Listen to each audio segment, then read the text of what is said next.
तो रेलवे ने नए आईडी कार्ड लॉन्च कर दिए हैं और उस आईडी कार्ड के लिए आप लोगों को किस तरीके से अप्लाई करना है वो मैं आप लोगों को इस वीडियो में स्टेप बाय स्टेप बताऊंगा। बस आप लोग इस वीडियो का एंड तक देखते रहिए। तो रेलवे ने स्मार्ट आईडी कार्ड बहुत पहले लॉन्च कर दिए थे, जिसके बारे में मैंने आपको पिछली वीडियोस में भी बताया था। तो रेलवे ने एक नई लिंक बनाई है जिसका नाम है रेल पहचान .rights.com। तो आपको इस लिंक पे जाके क्लिक करना है। ध्यान रहे, गूगल पे आप लोग रेल पहचान सर्च करेंगे तो शायद अभी आपको वो ना दिखे, तो आप लोग गूगल पे सर्च करने की बजाय डायरेक्ट ही वेबसाइट डालिए www.railpehchan.rights.com। और इसकी लिंक मैं आपको डिस्क्रिप्शन बॉक्स में भी दे दूंगा। तो डायरेक्ट आप लोग लिंक पे क्लिक कीजिए। लिंक पे क्लिक करने के बाद ही आपके पास कुछ इस तरीके का इंटरफेस खुलेगा जिसमें आपसे एचआरएमएस आईडी मांगी जाएगी। आप इसमें अपनी एचआरएमएस आईडी डालिए और जैसे ही आप लोग अपनी एचआरएमएस आईडी डालेंगे तो आपको ओटीपी का एक ऑप्शन आएगा। इस ओटीपी के ऑप्शन पे आप जैसे ही क्लिक करोगे तो एचआरएमएस आईडी के साथ जो मोबाइल नंबर लिंक है उस लिंक पर जाएगी एक ओटीपी। उस ओटीपी को इसमें फिल कर दीजिए और आप इस वेबसाइट पे लॉगिन कर जाएंगे। उस लिंक पे क्लिक करने के बाद डायरेक्ट ही आपको इस तरीके से रेलवे एम्प्लॉय दिखेगा और इसके नीचे दिखेगा ओपन फॉर्म का ऑप्शन। आपको कुछ नहीं करना है, सीधे ही इस ओपन फॉर्म के ऑप्शन पे क्लिक कर देना है। जैसे ही आप इस ऑप्शन पे क्लिक करेंगे आपके सामने एक बहुत बड़ा सा पेज खुलेगा जिसमें बहुत सारे डिटेलें लिखी हुई। इसमें सबसे पहले आईडी कार्ड नंबर कंपोनेंट लिखे हुए होंगे। इस आईडी कार्ड कंपोनेंट के अंदर में आपके डिवीजन का कोड लिखा होगा, सीरियल नंबर जैसी चीजें लिखी होंगी, जेंडर ईयर और आपका कौन सा डिवीजन कोड है वो लिखा होगा। और ये पहले से ही ऑटो फिल होगा तो आपको इस पे ध्यान नहीं देना है। आपको जाना है सेकंड ऑप्शन पे जहां पे होगी आपकी पर्सनल डिटेल। तो पहले नंबर पे लिखा होगा फुल नेम, जहां पे आपका वो नाम लिखा हुआ होगा जो आपके एचआरएमएस आईडी पे लिखा होता है। इसके जस्ट नीचे लिखा होगा name to be printed on ID card, यानी यहाँ पे आपको वो नाम टाइप करना है जो कि आप अपने आईडी कार्ड पे प्रिंट करवाना चाहते हैं।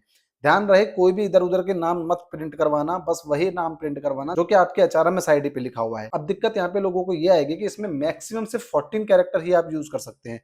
तो 14 तक आपका जितना नाम आ जाता है आप उतना ही डालिए, उसके बाद आपको डालने की जरूरत नहीं है। आप चाहे तो अपना सरनेम भी हटा सकते हैं अगर आपका सरनेम आधा कट रहा है तो, लेकिन कुछ अलग नाम मत डालिए, नाम वही डालिए जो आपका एक्चुअल में है। सेकंड नंबर पे आपका फुल डिपार्टमेंट होगा और department to be printed on ID card. जैसे आपका मान के चलो मैकेनिकल डिपार्टमेंट है तो मैकेनिकल डिपार्टमेंट आपका वहां पे ऑलरेडी लिखा हुआ आएगा, लेकिन उसके नीचे जो आप प्रिंट करवाना चाहते हैं, आप मैकेनिकल डिपार्टमेंट ही प्रिंट करवाना चाहते हैं या आप सीएनडब्ल्यू प्रिंट करवाना चाहते हैं, डीजल डिपार्टमेंट प्रिंट करवाना चाहते हैं, तो आप वो अलग से प्रिंट करवा सकते हैं क्योंकि मैकेनिकल डिपार्टमेंट के अंदर बहुत सारे सब डिपार्टमेंट होते हैं। बाद आता है फुल डेजिग्नेशन। यहाँ पे आपकी डेजिग्नेशन ऑलरेडी प्रिंटेड आएगी और वो डेजिग्नेशन पूरी तरीके से फुल फॉर्म में लिखी हुई होगी। तो अगर आपको अपना डेजिग्नेशन शॉर्ट फॉर्म में लिखवाना है, अगर आपका जूनियर इंजीनियरिंग पूरा लिखा हुआ है और आप उसको सिर्फ जे लिखवा सकते हैं। अगर आपका पूरा technician grade 1 fitter painter carpenter welder जो भी लिखा हुआ है आप उसको डायरेक्ट टेक 1 टेक 2 टेक 3 लिखवा सकते हैं। ध्यान रहे, जितनी भी डिटेल है वो सारी सच भरना, गलत कुछ मत भरना। आप short form long form use कर सकते हैं लेकिन गलत यूज नहीं कर सकते, क्योंकि अगर आप ऐसा करेंगे तो आपकी फाइल रिजेक्ट हो सकती है। तो आपने अपना नाम डाल दिया, आपने अपना डिपार्टमेंट डाल दिया और आपने अपने डेजिग्नेशन डाल दी। उसके बाद आपको अपनी ही एचआरएमएस आईडी दिखेगी, उसको वेरीफाई कर लेना। मोबाइल नंबर वो दिखेगा जो आपकी एचआरएमएस आईडी पर लिंक है। और अगर आपको रेल की सीयूजी सिम मिली हुई है तो आपको शायद रेल का नंबर भी इसमें दिख सकता है। सब ऑटो फिल आएंगे तो आपको इस पे भी ध्यान देने की जरूरत नहीं है। उसके बाद आते हैं ब्लड ग्रुप पे। अगर आपको अपना ब्लड ग्रुप पता है तो ठीक है, आप इसमें फिल कर दीजिए। आपको अपना ब्लड ग्रुप नहीं पता है तो आप इसको एज इट इज छोड़ सकते हैं। अब आती है सबसे इंपॉर्टेंट चीज, फोटोग्राफ।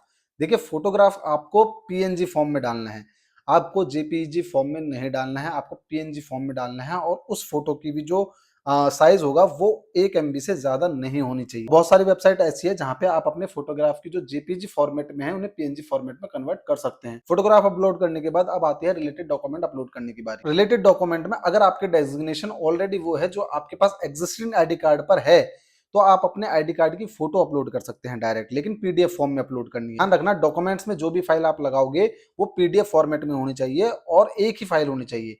आपको एक ही पीडीएफ फाइल बनानी है। आप उसमें चाहे प्रमोशन लेटर डाल दो, ट्रांसफर लेटर डाल दो, लेकिन सारा एक ही फाइल में अटैच करके डालनी है। और उस फाइल की जो साइज है वो 2 MB से ज्यादा नहीं होनी चाहिए। और अगर आपके पास आईडी कार्ड पुराने डेजिग्नेशन की है तो आपको नए डेजिग्नेशन के लिए आपका प्रमोशन लेटर डालना होगा। इससे वो लोग वेरीफाई कर सकते हैं कि हाँ आपका प्रमोशन हो गया है। तब जाके आपको जो नया आईडी कार्ड आएगा उसमें आपकी करंट डेजिग्नेशन आ जाएगी, पुरानी डेजिग्नेशन नहीं आएगी। कुछ फिल करने के बाद आप लोग सेव आईडी कार्ड पे क्लिक कर दीजिए और आपका फॉर्म सबमिट हो जाएगा। आपका आईडी कार्ड प्रिंट होकर आपके ही डिवीजन में पहुंच जाएगा। बहुत इजी स्टेप्स हैं और अगर आपको ये सारे स्टेप्स समझ में आ गए हैं और आपको ये वीडियो पसंद आई है और भविष्य में ऐसी जानकारी के लिए और आपके मन में कोई भी डाउट है उस सब चीज के लिए इस चैनल को सब्सक्राइब कर लीजिए। और अगर आपको कोई भी डाउट है तो कमेंट बॉक्स में जरूर बताइए।